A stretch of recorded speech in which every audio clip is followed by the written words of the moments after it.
नमस्कार, सियासी अखाड़ा देख रहे हैं आप। मैं हूं आपके साथ वरुण गोयल। राहुल गांधी की संगठन को लेकर एक बार फिर से बात होने जा रही है और हरियाणा में जो ऑब्जर्वर्स थे उनसे फीडबैक उन्होंने लेना है।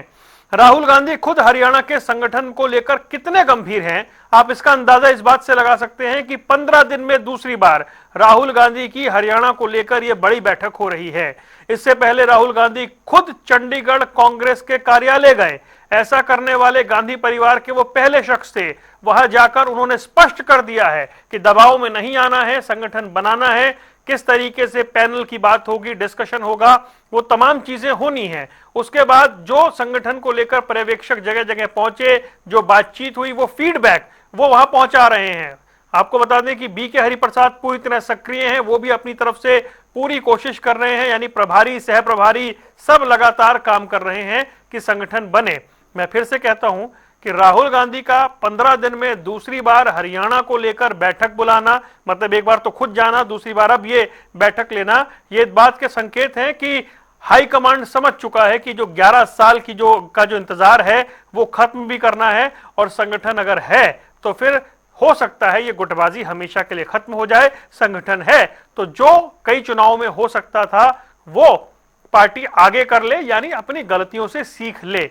लेकिन इस फीडबैक को लेकर जहां एक और राहुल गांधी की मुलाकात होनी है, हो रही है, बातचीत चल रही है, उन सबके बीच में उन तस्वीरों के आने का सिलसिला नहीं थम रहा है। एक और जगह से तस्वीर आई जहां पर जोरदार हंगामा देखा गया, लेकिन जब 11 साल की प्रतीक्षा है ही, तब मान लीजिए कि ऐसी चीजें सामने आएंगी। अब ये कितनी दूर होंगी, ये बड़ा दिलचस्प है। आपको बता दें कि राहुल गांधी की आज की बैठक कितनी महत्वपूर्ण हो जाती है, एक बार ग्राफिक से समझिए कि पूरा ब्लूप्रिंट क्या कुछ हो सकता है। उसके बाद आज चर्चा करेंगे। गांधी की दिल्ली में अहम बैठक, हरियाणा के सभी 22 जिलों के केंद्रीय पर्यवेक्षक तलब। गुटबाजी, अनुशासनहीनता, दबाव की राजनीति पर चर्चा। गुटबाजी और अनुशासन पर सख्त रुख, जिलों से झगड़े और अनुशासनहीनता की शिकायतें। जिला अध्यक्षों के चयन की अंतिम प्रक्रिया, 30 जून तक 6 नामों का पैनल भेजने का निर्देश। पैनल सीधे एआईसीसी को भेजे जाएंगे। 3 स्तरीय निगरानी प्रणाली, हर जिले में एक केंद्रीय पर्यवेक्षक, 3 राज्य पर्यवेक्षक कर रहे ग्राउंड रिपोर्टिंग। 2 सह प्रभारी भी कर रहे जिलों की मॉनिटरिंग। बीके हरिप्रसाद और सह प्रभारियों की सक्रिय भूमिका, 7 जिलों का दौरा कर चुके हैं प्रभारी। 26 से 30 जून तक शेष जिलों में होंगे दौरे। प्रदेश अध्यक्ष पर निर्णय टला, पहले जिला अध्यक्ष, हाईकमान का स्पष्ट संकेत। पहले संगठन का ढांचा तैयार, फिर नेतृत्व। जातीय समीकरणों को ध्यान में रखकर फैसला संभव। राहुल गांधी की सीधी नजर, कमजोर जिलों में सुधार और गुटबाजी पर लगाम। खत्म होगा संगठन का 11 साल का इंतजार। तो इस बीच बल्लभगढ़ से कुछ तस्वीरें सामने आई हैं, वो तस्वीरें आपको दिखाते हैं, फिर आज की चर्चा की शुरुआत करेंगे। जैसे पीछे चरखी दादरी, टोहाना में कुछ हुआ, वैसा ही कुछ बल्लभगढ़ में देखने को मिला।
कहते हैं किसी कांग्रेसी को गद्दार कहते हैं, जो ना कहने की बात वो हम कांग्रेस को कहते हैं, हमें शर्म के मर जाना चाहिए। और जो यहाँ के इकट्ठे हो गए हम गद्दार हैं, हम 50-50 साल लगाए हुए कांग्रेस में, हम गद्दार हैं, हम लंगड़े कौन हैं? बाहर से आते हैं, चलो टिकट लड़ो इलेक्शन चलो, क्या तरीका है?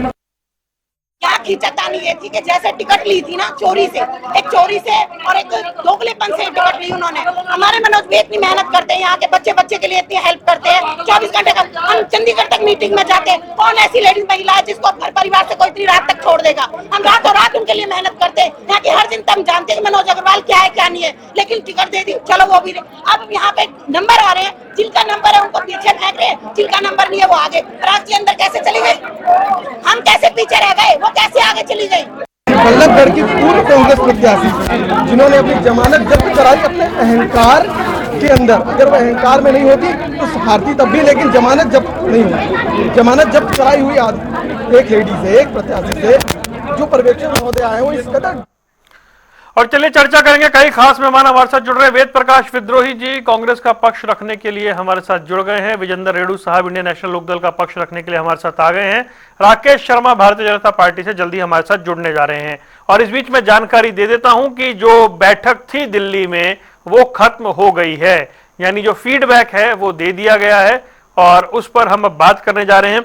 वेद प्रकाश विद्रोही जी, गंभीरता का अंदाजा इस बात से लगाया जाए, 15 दिन में दूसरी बार हरियाणा को लेकर राहुल गांधी की बैठक, यानी संगठन बनना तय है। उसमें जो भी अड़चनें दिक्कतें आ रही हैं वो एक तरफ, लेकिन ऐसा लग रहा है कि हाईकमांड अपना मूड बना चुका है। जितेंद्र जी को और दर्शकों को मेरा नमस्कार जी। सबसे पहले तो आपका स्वागत कि 1 महीने बाद आपसे भेंट करने का मौका मिला, धन्यवाद। और निश्चित रूप से जनता टीवी की चर्चा में मुझे आनंद आएगा जी। जो आपके साथ विशेष आता है। मैं बड़ी खुल के बात कहता हूँ जी।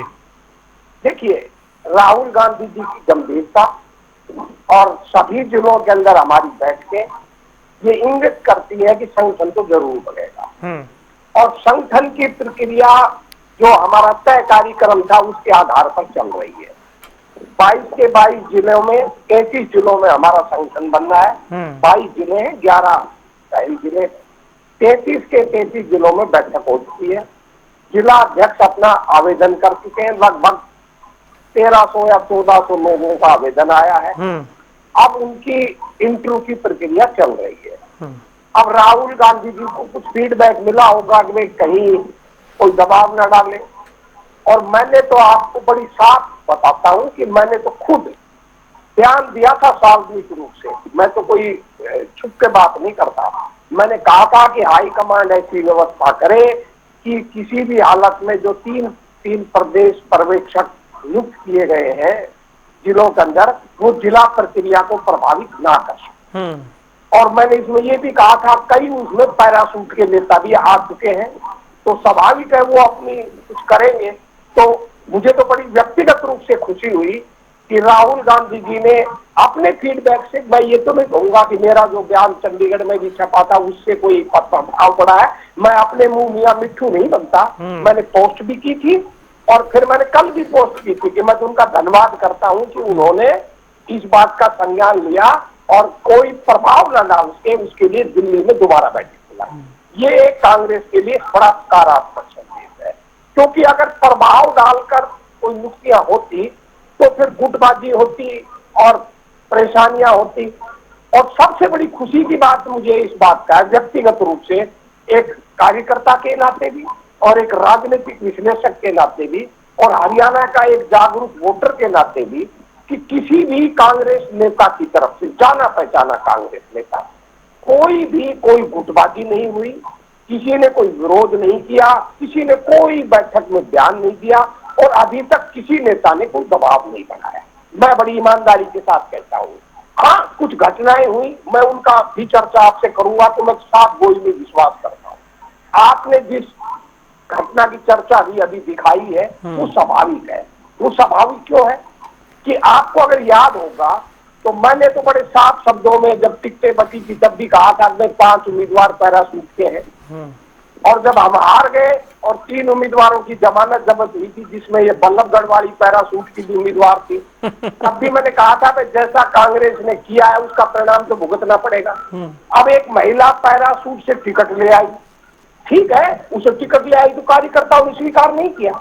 उसे इस बात को शालीनता से लेने की बजाय अपनी भविष्य की राजनीति कर लोगों से क्षमा मांगने की बजाय कि भाई ठीक है, मैं भविष्य में आप लोगों को साथ लेकर चलूंगी, अपना अहंकार अब भी नहीं छोड़ा। अब भी उनको कांग्रेस के वर्करों ने जो साथ नहीं दिया उनको गद्दार बता रही है, पर ये भूल गई साथ क्यों नहीं दिया।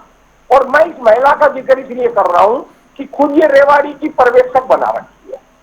मैं भी बैठक में चला गया था 15-20 मिनट के लिए। इस महिला ने, मैं कुछ बोल रहा था, मेरे कोई भी कुछ बोल नहीं रहा था, आपस में कार्यकर्ता परिचय दे रहे थे, तो एक हमारा कार्यकर्ता परिचय दे रहा था, मैं वो हूँ। मैंने कहा भाई साथ ये भी कहते सारे वर्गीय जिलाध्यक्ष, मैं ही एक एक्स जिलाध्यक्ष हूँ। मेरे बीच में बोल पड़ी, मैं कुछ नहीं बोला, मैंने अन्यथा भी नहीं लिया। जो महिला कल की जूनियर महिला मेरे जैसे सीनियर आदमी को जानती नहीं, मुझे पता भी नहीं मैं कौन हूँ, और वो मेरे सामने अहंकार दिखा रही है। ये उस महिला का दुर्भाग्य है कि वो आपको नहीं जानती। अब मैं आपसे अगर जानती तो क्या मेरे सामने इतना अहंकार दिखाती क्या? ठीक, वो आप अंदाजा लगा ले वो कितनी अहंकारी हो जी। तो अगर उसके क्षेत्र में बल्लभगढ़ में कुछ हुआ है और कार्यकर्ताओं की जो थोड़ी थोड़ी बात को सुन पाया हूँ, उसमें मैं अन्यथा नहीं लेता। दूसरा, आपने दादरी का जिक्र किया। देखिए, दादरी के अंदर कोई लंबी चौड़ी बात नहीं, दादरी में केवल इतना हुआ था, एक कार्यकर्ता ने स्टेज पर बोलने की कहा, उन्हें कहा बोलने नहीं दिया जाएगा, सबका केवल विचार लिए जाएंगे। वो मामला 1 मिनट में समाप्त हो गया। ऐसा ही एक मामला असंध में हुआ था ना, घरौंडा में कुछ लोगों ने कहा कि भाई आपने हमारा साथ नहीं दिया, बैठे बैठे, और उसके बाद वो 1 मिनट में मामला खत्म हो गया। चौथा मामला टोहाना में हुआ, वो मैं गंभीर मानता हूँ। वो गंभीर इसलिए कि उसमें FIR दर्ज करने की बात फट गए, जो नहीं आनी चाहिए थी, और उसको भी नोटिस पार्टी ने दे दिया। तो पार्टी हाईकमान इन सब चीजों को बड़ी गंभीरता से ले रहा है। और आप अंदाजा लगाइए सर, जिस पार्टी के अंदर 11-12 साल से जिला का संगठन नहीं है, सेंट्रल ऑर्गेनाइजेशन तो है, परंतु जिले का जो केंद्र होता है, धुरी होता है, वो संगठन नहीं है। अगर कार्यकर्ता उत्साह के अंदर और अपना कुछ बात कहने के लिए लोकतांत्रिक ढंग से छोटी मोटी गर्मागर्मी भी कर देते हैं तो कोई बड़ी बात नहीं। जैसे आपके सामने मेरी भी कई बार मेरे विपक्ष के साथी बैठे हैं, किसी मुद्दे पे छोटी मोटी गर्मी हो जाती है, बाद में हम चुप हो जाते हैं आपके कहने से। कई बार माफी मैं भी खुद मांग लेता हूँ, कई बार वो भी महसूस कर लेते हैं। तो ये सामान्य प्रक्रिया, मैं ये क्या कह रहा हूँ, ये लोकतांत्रिक की सामान्य मतलब आप कह रहे हैं संगठन बन के रहेगा, ये छोटी मोटी घटनाओं पे कान धरने की जरूरत नहीं है। बड़ी सामान्य, बहुत ही सामान्य प्रक्रिया है जिनका संगठन पर प्रभाव नहीं पड़ेगा। और जिस तरह तय कार्यक्रम में चल रहा है, मुझे आशा है कि समय पर संगठन बन जाएगा, ऐसी आशा पहली बार हो रही है। जी, रेणु साहब के पास चल रहे हैं, फिर आता हूं राकेश जी के पास। विजेंद्र, रेणु जी आपका स्वागत करते हुए मुझे ये जानना है कि भाई राहुल गांधी जी की व्यस्तता को लेकर खूब चर्चे रहे कि वो समय नहीं देते, और ऐसा 15 दिन में हरियाणा को लेकर दूसरी बैठक, या तो राहुल गांधी बहुत गंभीर हैं या फिर पर्यवेक्षकों ने उन्हें बता दिया है कि रायता बहुत फैला हुआ है, समेटने में दिक्कत आ रही है। आपको क्या लगता है? निश्चित तौर पर प्रकार से अभी विद्रोही जी ने खुद, क्योंकि स्पष्ट वक्ता है, खुद इन्होंने बताने का काम किया। छोटी मोटी घटनाएं हैं, चाहे वो बल्लभगढ़ की हो, चाहे वो इन्होंने बताई असंध की बताई है, और इन्होंने 5-7 डिस्ट्रिक्ट की तो इन्होंने बता दी, और इन्होंने छोड़ दिया सिरसा को, छोड़ दिया हिसार को, छोड़ दिया अंबाला को, छोड़ दिया भिवानी को, छोड़ दिया।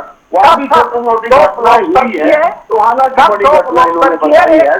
22 डिस्ट्रिक्टों में हाथापाई हुई है, गद्दारी तक के छोटी मोटी घटना विरोधी बता रहे हैं। पुराने साथी हैं कांग्रेस के तो कहेंगे ही कहेंगे, एक भी डिस्ट्रिक्ट ऐसा नहीं है जहां पर विरोध नहीं हुआ पर्यवेक्षकों का और पर्यवेक्षकों को सुननी ना पड़ी हो। अब 6 का पैनल है, देखिए 6 का पैनल में से इनको एक को सिलेक्ट करना है। जो वो एक सिलेक्ट होगा, असली कुछ का तो यहाँ बजेगा ना, असली कुछ का तो अब बजेगा। वो 6 तो चलो कोई नहीं, 6 तक तो सिमट जाता है राय साहब। अब जब 6 में से एक आएगा ना, तो वो जो 5 होंगे वो 5 बड़े मजबूत दावेदार हैं। बड़े ही मतलब मुझे भी खेद व्यक्त करता हूं जो विद्रोही जैसे व्यक्ति को जो कैंडिडेट इनके रहे और वो इनको नहीं पहचानते, पार्टी में इनको अपमानित करने का काम करते हैं, ये चैनल के ऊपर बोल रहे हैं, तो इनके मन में कितना दुख होगा इस बात का।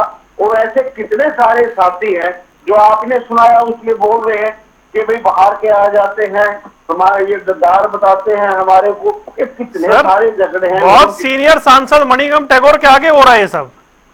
हाँ, उनके आगे हो रहा है। गुड़गांव का आपने सुना, वो कहता था, उसने कहा गुड़गांव के प्रभारी ने, ऑब्जर्वर ने, कि भाई इतने तो मेरे वार्ड में आदमी इकट्ठे हो जाते हैं जितने तुम यहाँ हो, यहाँ फिर भी हल्ला हो रहा है। देखिए वरुण जी, सच्चाई क्या है, कांग्रेस का संगठन नहीं बन सकता। मैं आज भी कह रहा हूँ आपके चैनल के ऊपर, खुद हाई कमान भी डरी हुई है। हाई कमान ने भी दो लेयर शुरू कर रखी है, एक AICC कर रही है अपनी तरफ से और एक जो ऑब्जर्वर है वो बना रहे हैं। अरे भाई, जब आपने हर डिस्ट्रिक्ट में ऑब्जर्वर लगा दिए तो आखिर ऑब्जर्वर की क्या औकात रह गई सर? ऑब्जर्वर के ऊपर भी विश्वास नहीं है पार्टी को। AICC अलग से अपनी लिस्ट तैयार कर रही है, ऑब्जर्वर अलग से अपनी लिस्ट सौंपेंगे। 6 ऑब्जर्वर के हो गए, 6 AICC के हो गए, तो वहां जाकर के फिर बड़ा विवाद होगा। वो कह रहे हैं गलत जानकारी दे रहे हैं। आपने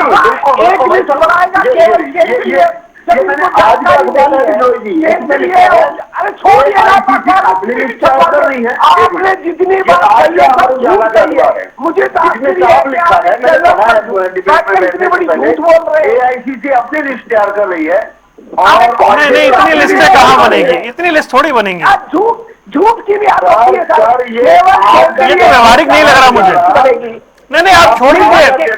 अरे किसी मीडिया ने छापा है वो ठीक है, पर मुझे थोड़ा व्यवहारिक नहीं लगता कि इतनी बड़ी एक्सरसाइज हो जाए कि अपना सेंटर भी यहाँ लिस्ट बनाए, ऑब्जर्वर भी लिस्ट बनाए। मुझे नहीं लगता। ये तो झूठ बोल के मुझे लग रहा है ऐसा हो रहा है कि भाई नेशनल ऑब्जर्वर लिस्ट बनाएगा,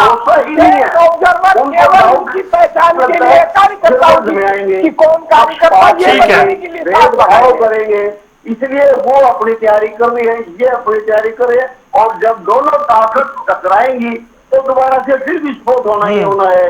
अब विस्फोट होगा तो वही फिर होगा। और दूसरी बात मैं एक और बता दूं, यदि विस्फोटक माहौल में, इतने बड़े विस्फोटक माहौल में राहुल गांधी जी, जो कि बहुत ही अचंभित बात है कि जिला अध्यक्ष की नियुक्ति के लिए स्वयं नेशनल के एक सुप्रीमो को एक्सरसाइज करनी पड़ रही है, और इसके बावजूद भी पहली बात तो बनेगा ही नहीं, 95% नहीं बनेगा। 30 जून के बाद बात करेंगे रेणु साहब, देख लेना फिर आप। 14 जुलाई के बाद 5% बन भी गया तो जो 5 एक्ट है, मैं 6 12 हो गए, 12 में से जो 11 बचेंगे, 5 AICC के, 6 AICC के और 6 ऑब्जर्वर के, 12 में से 11 जो बचेंगे ना, वो नहीं चलने देंगे। चलिए ठीक है, अब राकेश जी के पास जा रहा हूँ। ठीक है, 2014 से पहले भी तो संगठन था, जिला अध्यक्ष थे इनके, पहले कौन से थे नहीं। ठीक है रेणु साहब, चलते थे, कितनी एकता होती थी। चलिए, कांग्रेस का समय आ चुका है वरुण जी, कांग्रेस एकदम बिल्कुल एक बार समाप्त होगी और फिर दोबारा से खाद पानी लेकर के 2-3 योजना के बाद फिर हो सकता है। ठीक है, राकेश जी के पास चलते हैं। राकेश जी, हालांकि कांग्रेस के झगड़ों पर बात चली गई, मेरा जो मूल प्रश्न है वो 15 दिन में राहुल गांधी नेता प्रतिपक्ष की हरियाणा को लेकर दूसरी बैठक करना, मतलब राहुल गांधी की गंभीरता या हाईकमांड की गंभीरता, किस तरह से आप देख रहे हैं? सबसे पहले आपके सभी दर्शकों को मेरा नमस्कार, प्रवक्ता साथियों को भी, वेद प्रकाश जी को, विजेंद्र जी को, और आपको भी नमस्कार। नमस्कार जी। मैं जो अक्सर जो बात कहता हूं, वेद प्रकाश जी बहुत सीनियर प्रवक्ता हैं, मैं उम्मीद करूंगा कि जैसे मैंने इनको सुना है वैसे ध्यान से मुझे भी सुनेंगे। आज इन्होंने मेरी कही हुई इस बात पर मोहर लगा दी। मैं अक्सर कहता हूं, और ये सत्य भी यही है, कि कांग्रेस का कल्चर यही है। जो हो रहा है ना पब्लिक डोमेन में, जो हो रहा है, जो मीटिंगों में हो रहा है, ये एक्चुअल में कांग्रेस का कल्चर है। इस प्रकार से बता रहे हैं ये छोटी घटना थी, वहां ये ऐसे कर दिया, ये छोटी घटना थी, खुद वेद प्रकाश विद्रोही जी को भी अपमानित होना पड़ा, ये छोटी घटनाएं नहीं है। ये संगठन का जो चरित्र होता है, किसी भी संगठन का जो कल्चर होता है, वो दर्शाता है कि आपका कल्चर किस टाइप की कांग्रेस है। और दूसरी बात आपने कही, राहुल गांधी जी 15 दिन में दोबारा से हरियाणा में आकर हरियाणा को लेकर गंभीर है। देखिए वरुण जी, किस प्रकार के गंभीर है मैं नहीं समझता। अगर गंभीरता वाला विषय होता तो आप देखिए सीएलपी का लीडर, जहां आपको एक मैसेज देना है कि भाई संगठन हरियाणा को लेकर बहुत गंभीर है और अब जो भी अनुशासनहीनता करेगा उसके खिलाफ कड़ी कार्रवाई करी जाएगी, चाहे वो कितना ही बड़ा नेता हो।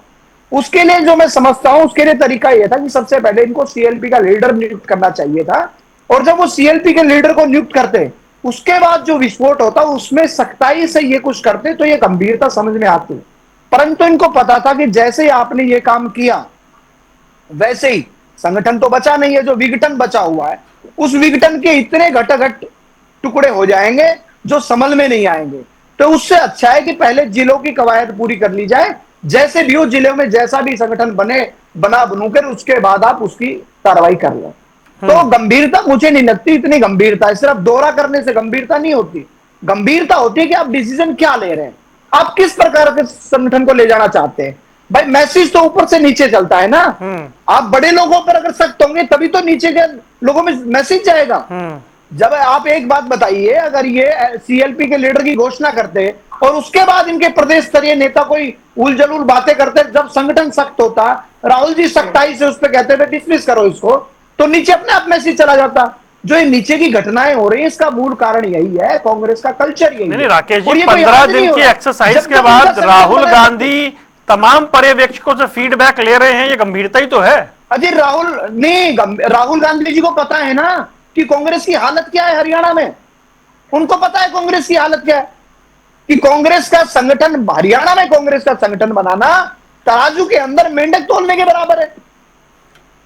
और इनकी देखना वरुण जी, इनकी इस एक्सरसाइज को भी जो इनके प्रदेश स्तर के लोग हैं, जिस प्रकार की गुटबाजी है प्रदेश में भी जिलों में भी, ये उनकी इस एक्सरसाइज को भी कामयाब नहीं होने देंगे। क्या आप भी रेणु साहब की बात से इत्तेफाक रखते हैं कि संगठन नहीं बन पाएगा? जी अभी आप देखिए ना, अभी वेद प्रकाश विद्रोही जी, हम कॉलेज टाइम से इनको जानते हैं, इनके अखबारों में क्यूब न्यूज आती थी, इतने सीनियर हैं, इनको जो लोग नहीं पहचानते वो इनके पर्यवेक्षक हैं। तो आप देख लीजिए कितनी गंभीर है कांग्रेस। ठीक है, वेद प्रकाश विद्रोही जी, रेणु साहब तो डंके की चोट पे कह रहे हैं और उसका अनुमोदन कर रहे हैं राकेश जी, संगठन बनना इतना आसान नहीं है हरियाणा में कांग्रेस के लिए।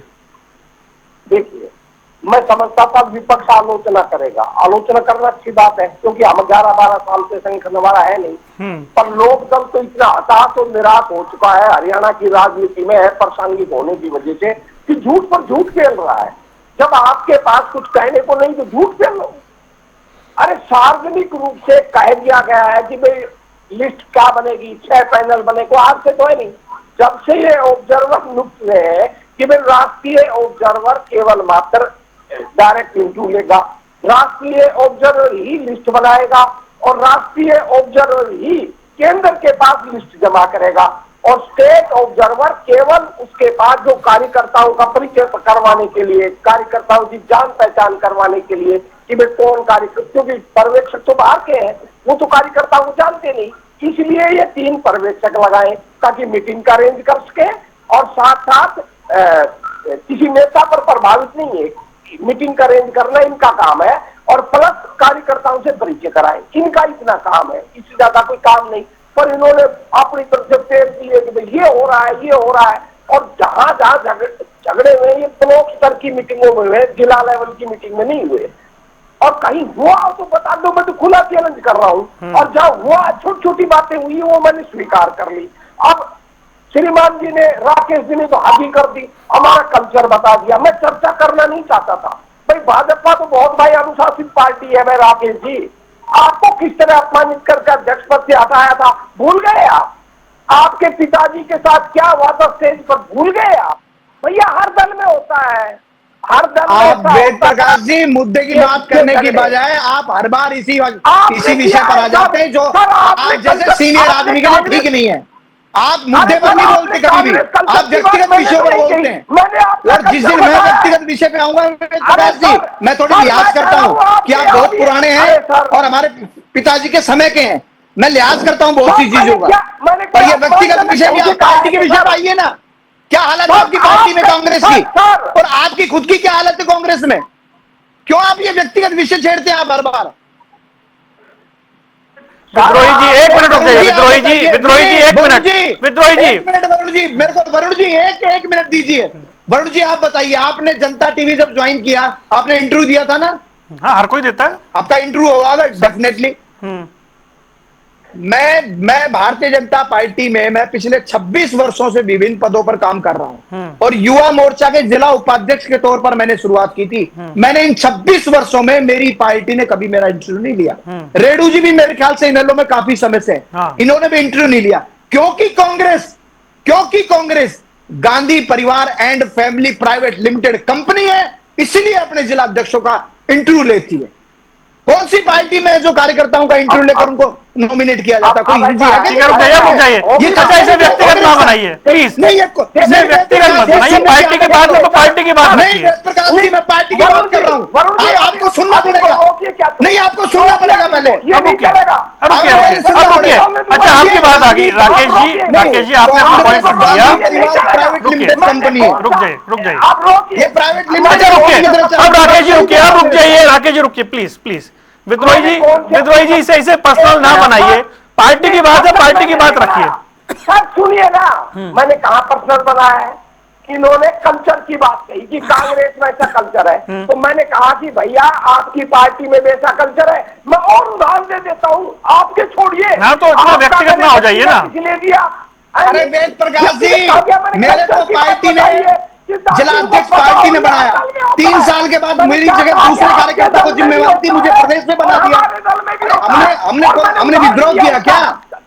सबसे पहला फेसबुक पे ट्विटर पे मैंने डाला, सबसे पहले मैंने मेरे जिला अब रुक जाइए, अच्छा रुकिए, स्वागत किया। अब क्या हमेशा व्यक्तिगत रुक जाइए, एक मिनट प्लीज रुक जाइए।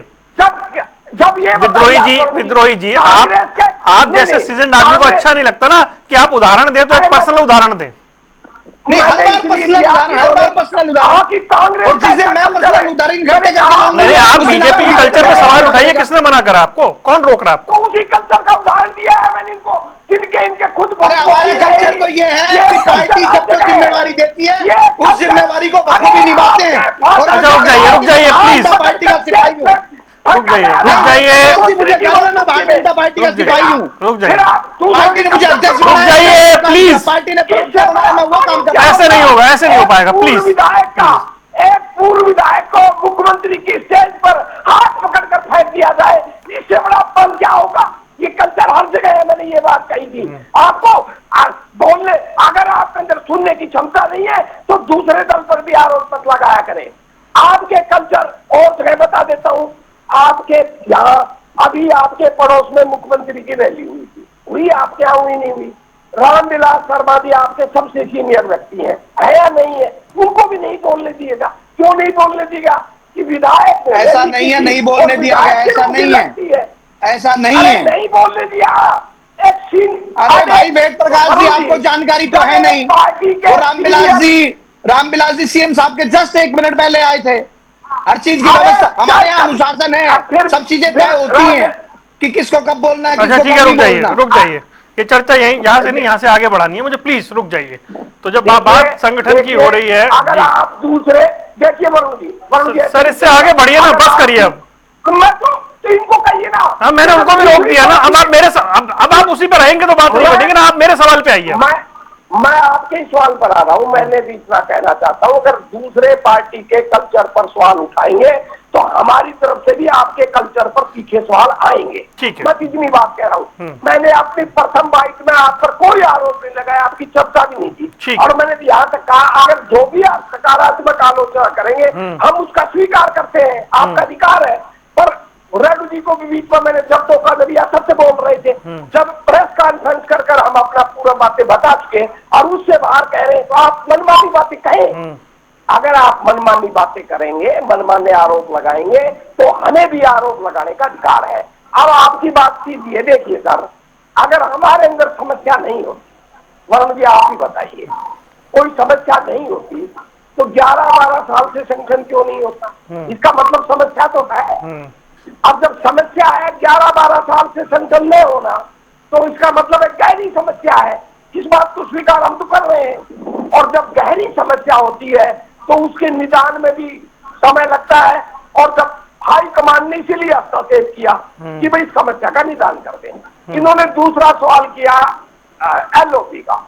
ठीक है, हम एलओपी नियुक्त नहीं कर पाए, हमारी समस्या है। हमने कह दिया था कि एलओपी की नियुक्ति प्रदेश अध्यक्ष और जिला संगठनों के बाद या साथ ही होगी। भैया आपके भी कर्नाटक में ऐसी स्थिति आई थी, येदुरप्पा जी से आपका संतुलन नहीं बढ़ पा रहा था, तो आपको एलओपी नियुक्त करने में 6 महीने 18 दिन लग गए थे। और जब येदुरप्पा जी के समस्या आपकी सुलझ गई, येदुरप्पा के बेटे को आपने अब तो छोड़ दीजिए कर्नाटक विद्रोही जी, बहुत पुराना हो गया। तो ये बार बार कहते ना देरी। अब आप कर्नाटक छोड़ दीजिए ना, क्योंकि कर्नाटक 6 महीने, आप 9 महीने, आप तो बहुत लंबे रिकॉर्ड पे जा रहे हैं। सब साल लग जाएगा, मैं मान लूंगा। ये बात मैं समस्या की बात कर रहा हूँ सर। मैं कह रहा हूँ कुछ समस्या होती है तभी तो ऐसा निर्णय लेना पड़ता है ना। मैं कोई आरोप नहीं लगा रहा इन पर, और ना इन्होंने 6 महीने नियुक्ति नहीं की उसको कहकर अपनी नियुक्ति को जायज बता रहा। मैं कह रहा हूँ कुछ समस्याएं होती है, और वो केवल इनको मैं इसलिए कह रहा हूँ कि इनकी पार्टी तो बहुत अनुसार। आप निराकरण की ओर बढ़ रहे हैं क्या, मुझे ये बताइए। आप समझ, बिल्कुल मुझे लगता है, देखिए वरुण जी जिस तरह का चल रहा है, अब रेड्डू जी ने कह दिया छोड़ कर जाएगा। मैं आपको रेड्डू जी कहता हूँ, जिसको छोड़ के जाना चला जाए, जिनको रह जाएगा। पर आप मान के चलिए 14 जुलाई तक शायद जिला अध्यक्षों की नियुक्ति हो जाएगी। उसी के साथ या आसपास विपक्ष का नेता और स्टेट अध्यक्ष भी नियुक्त हो जाएगा। जिसको रहना हो रह जाएगा, जिसको भागना है भाग जाएगा। और यदि आप सोचते हैं कि भाई कांग्रेस के भागने से आप बहुत बड़े ताकतवर हो जाएंगे, भाई कांग्रेस में घने नेता भाग गए, आपकी तो दाल फिर भी ना गई और आगे भी नहीं करने वाली। मजबूत कांग्रेस ही रहेगी। अगले 24 दिन में संगठन बन जाएगा 14 जुलाई तक। रेड्डू साहब भाई, अब तो तारीख मैंने बड़े जमाने बाद तारीख अब सुन ली है, पहले तारीख मिलती। ठीक है, मैंने तारीख नहीं बताई सर। सुन तो लीजिए, अरे आप ही ने बताइए सर, सुन तो लीजिए, क्यों बताइए, सुन तो लीजिए। और उस पर क्या स्पष्टीकरण देना सर, आपने एक तारीख बताइए, डिस्कस तो करने दीजिए। सही, एक लाइन सुन लेंगे तो क्या हो जाएगा, बहुत सारी एक लाइन सुन लेंगे तो 5 दिन 30 जून तक और उनकी तारीख और 14 जुलाई तक हम घोषणा कर देंगे। ठीक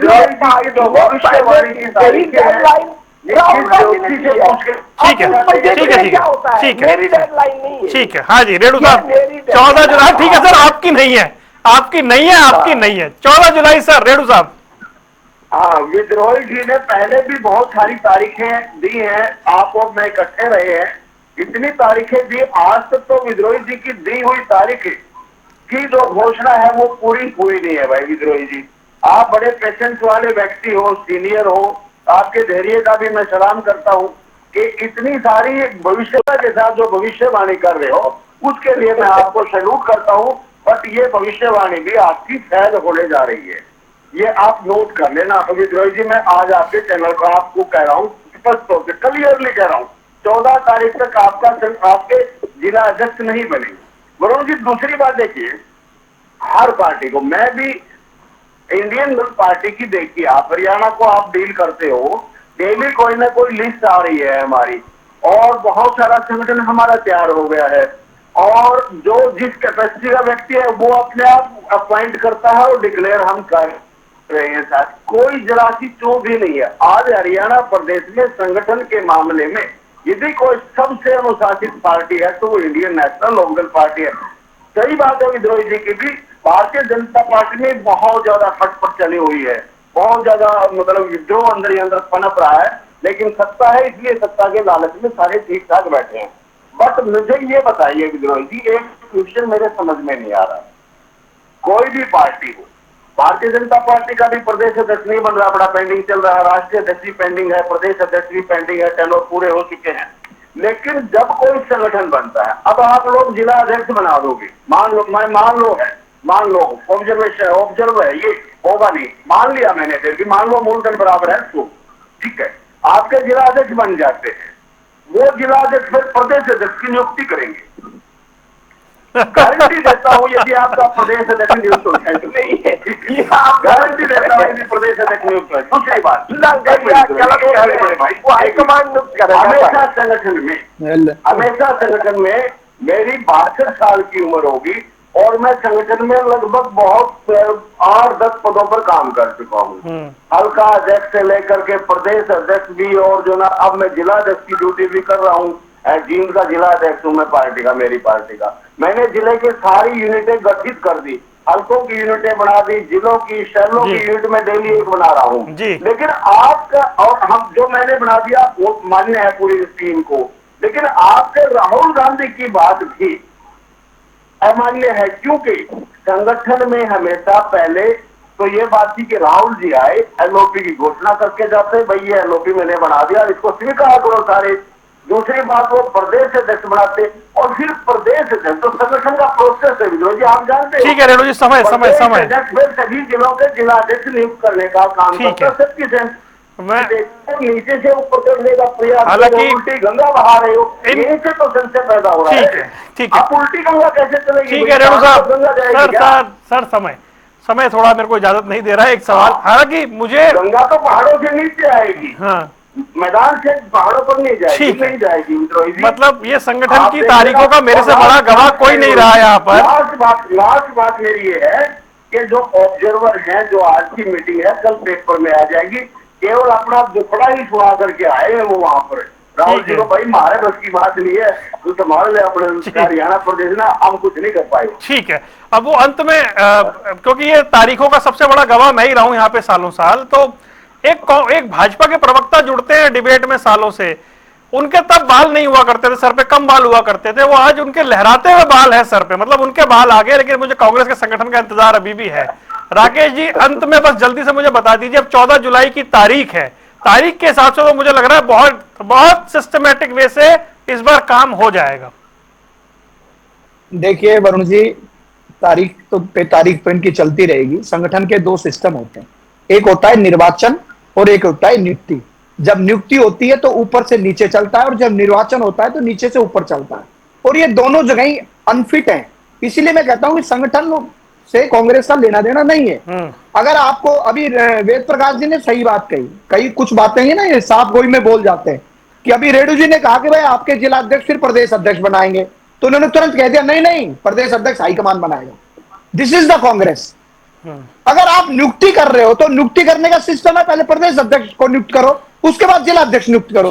अगर आप निर्वाचन कर रहे हो तो जिला अध्यक्ष निर्वाचित होकर उसके बाद प्रदेश अध्यक्ष बनाएंगे। कोई सिस्टम नहीं है कांग्रेस। ठीक है, 30 सेकंड खत्म हो गया। सरकार जी ने कही वही सही। ठीक है रेणु साहब, इनकी तारीख जैसे वरुण जी आपको पता है, इनकी तारीख पे तारीख मिलती रहेगी, इनका विघटन और विघटित होता रहेगा, संगठन बनने वाला नहीं है। 30 सेकंड ओनली प्लीज। तो इनकी मजबूरियां हैं, बस प्रवक्ता, इसलिए उस लाइन पे बोलना पड़ेगा। जी विद्रोही जी 30 सेकंड। देखिए सर, मैंने आपको ये जो तारीखें दी है, ये पार्टी की कार्यक्रम बताया है। अब हमारा कार्यक्रम उसी हिसाब से चल रहा था। हमने तय किया था कि भाई 20 जून तक सब जिलों की बैठकें हो जाएंगी, हो गई। दूसरा हमने तय किया था कि 30 जून तक 6 पर्यवेक्षकों के नाम पहुंच जाएंगे, उसकी अंतिम प्रक्रिया चल रही है। तीसरा हमने तय किया था कि 14 जुलाई तक हम फिर संगठन की नियुक्तियां कर देंगे। तो मैंने आपसे कहा कि हमारा कार्यक्रम तय कार्यक्रम के अनुसार चल रहा है, उसमें एक आध दिन आगे कुछ हो जाता है या हो जाएगा, पर जो प्रक्रिया चल रही है वो तय कार्यक्रम के अनुसार चल रही है। तीसरा, हमने पहले ही तय कर लिया था कि हरियाणा में विशेष परिस्थिति है, हरियाणा में क्योंकि 11-12 साल से संगठन नहीं बन पाया था, कि पहले हम जिलों की नियुक्तियां करेंगे, फिर उसी के साथ या एक दिन आगे पीछे स्टेट की और एलओपी की करेंगे। तो ये कार्यक्रम सर हमने पहले ही तय कर चुके हैं और हम उसी कार्यक्रम के अनुसार चल सकते हैं। आपका अधिकार है आलोचना करने का, उसमें मैं आपके अधिकार का सम्मान करता हूँ, आप करें आलोचना, कोई मुझे आपत्ति नहीं। ठीक है, ये जबर भी देखा है, तारीख की नजरों ने, लम्हों ने खता की है, सदियों ने सजा पाई है। देखते हैं तारीख क्या कहती है। आप तीनों मेहमानों का जुड़ने के लिए बहुत बहुत शुक्रिया। सियासी अखाड़ा देख रहे थे आप, रुक रहे कुछ देर के लिए, खबरों का सिलसिला लगातार जारी है।